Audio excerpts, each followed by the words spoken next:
right, welcome to the Social Thread podcast. At Social Thread, we are a community where we invite people to belong and to thrive and to explore their faith on their own terms. And I am Robert Payne, and as always, I am joined by Rob Reinders. All right, awesome. In today's episode, we are going to continue talking about what it means to practice generosity. Rob, what does it mean to be generous? Well, this is a tough one for a lot of folks, and it was a tough one for me for a long time. But I want to, we'll just do a little proof texting today, if you don't mind, if you will. Okay. So, Jesus was big on generosity, and he calls us to care for the least of these. He was always traveling and reaching out and providing love and grace and forgiveness and healing to those who were outcasts, who were downtrodden in society, and he was calling us to do the same.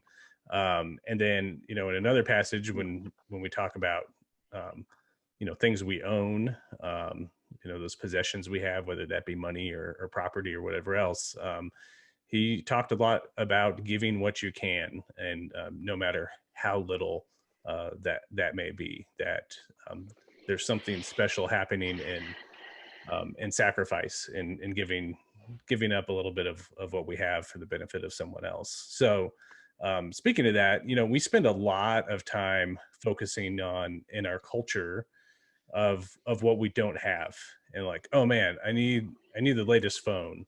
I need to go on this trip. I got to have the bigger, the better boat than my neighbor. And Jesus didn't, I think, have boats and, well, boats like we do today, or iPhones and Right.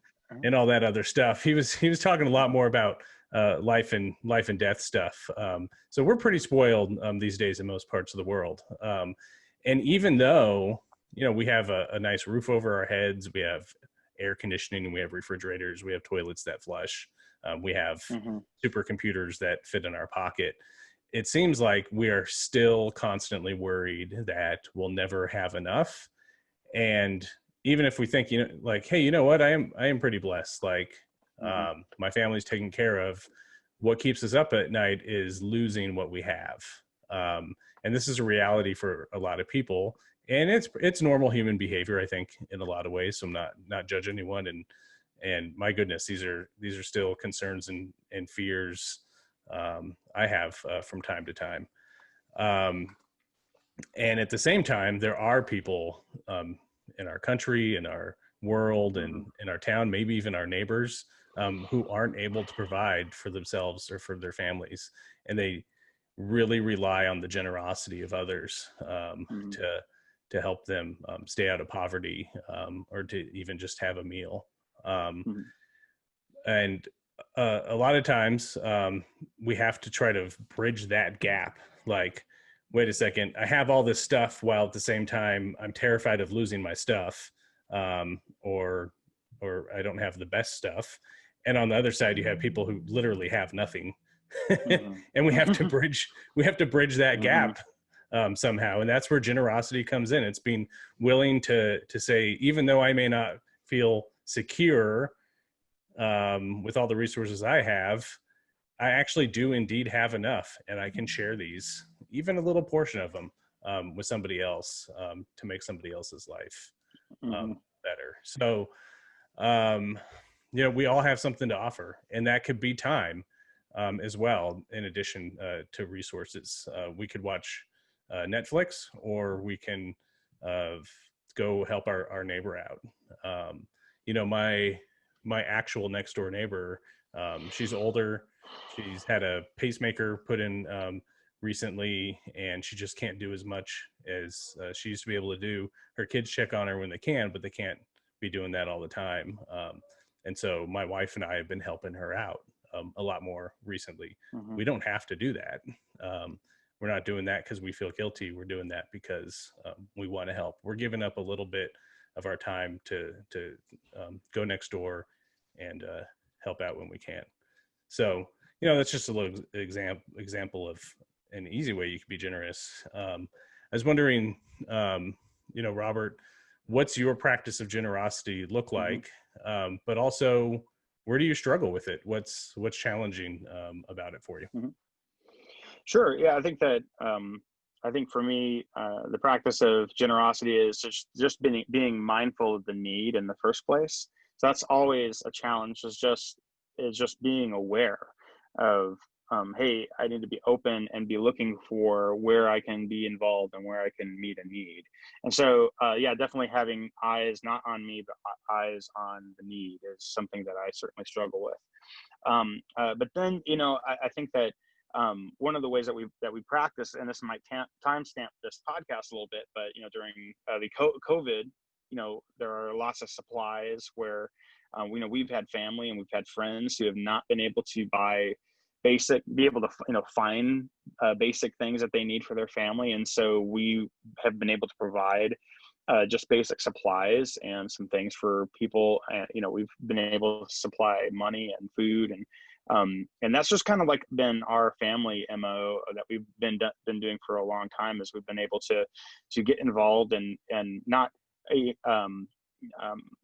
not everything, but get involved in specific things and specific families, and stay in touch with those families who might be struggling, and always be there to be able to say, hey, what is there something that you need? Is there something that we can help you with? And so that's really how we practice our generosity, is that we give of our resources. When we have things to share, that's what we do. And so that's how I practice generosity. Yeah. Awesome. And I think for a lot of us, it's hard because we're like, all right, even let's say I'm giving $10 a month to a charity or a nonprofit, and what's $10 a month going to do? Right. And in our heads, it's like, well, that's not going to solve hunger or homelessness or create world peace or stop global warming or whatever. What does my $10 do? Well, your $10 makes a difference because there's somebody else out there giving $10. There's somebody else out there giving $100. There's somebody else, it goes on and on and on. And it shows the power of, even when we're able to give a little, it adds up. So don't discount or don't not be generous because you don't think it'll make a difference, because those little acts do add up, but they also inspire other people to be generous as well. So I think one thing people can do, if you're struggling with generosity, or it's a practice you want to pick up when we talk about what it means to love your neighbor. I just mentioned $10. Take $10, donate it to one of a zillion charities out there. You mentioned we're in the middle of that COVID-19 pandemic right now, and there's so many people that need help. In fact, we've helped out a handful of our favorite businesses that were struggling during this time. Not even, buying a gift card or something from them. We just said, hey, here's $100. Like, we want to support your family during this time. And we're not even going to, it's a for-profit coffee shop or whatever. We're not going to get a tax deduction for it. But here's $100. We want to see you keep going and see you be part of the community. And when people see things like that happen, they'll jump on. So yeah, take $10, go make a difference. If not, volunteer with a nonprofit. There's a lot of volunteer opportunities right now, and it can just be as simple as, again, your next door neighbor probably has a need. Put aside some of your own time, put off that episode of Netflix, and go knock on the door and say, hey, just want to let you know I'm here, and if you need anything, give me a shout. Yep, absolutely. Yeah. So I think that's all I got, man. I think we exhausted the topic of generosity. All right. Yeah. Excellent. Well, if you're feeling that you're needing a community to help work out some of these things, generosity, then we hope that you look at Social Thread. go to socialthread.org and click get involved. And the best way to work out some of these questions is in a group, is in community. And if you're looking for a place to maybe back some of that charity, we're of course a 501(c)(3), and so you could, if you needed to practice generosity, you could go to socialthread.org/support and get involved with our organization that way. But you know what? We don't want to limit it to that. We want you to practice generosity in the way that you feel led. And so we're just going to challenge you to just jump in and just think about that $10, that money that you would spend on Netflix. Hey, where could that money be used for? So anyway, hey, this is a great episode. Thanks, Rob. And until next time, we'll see you later. Always a pleasure. Take care, everybody.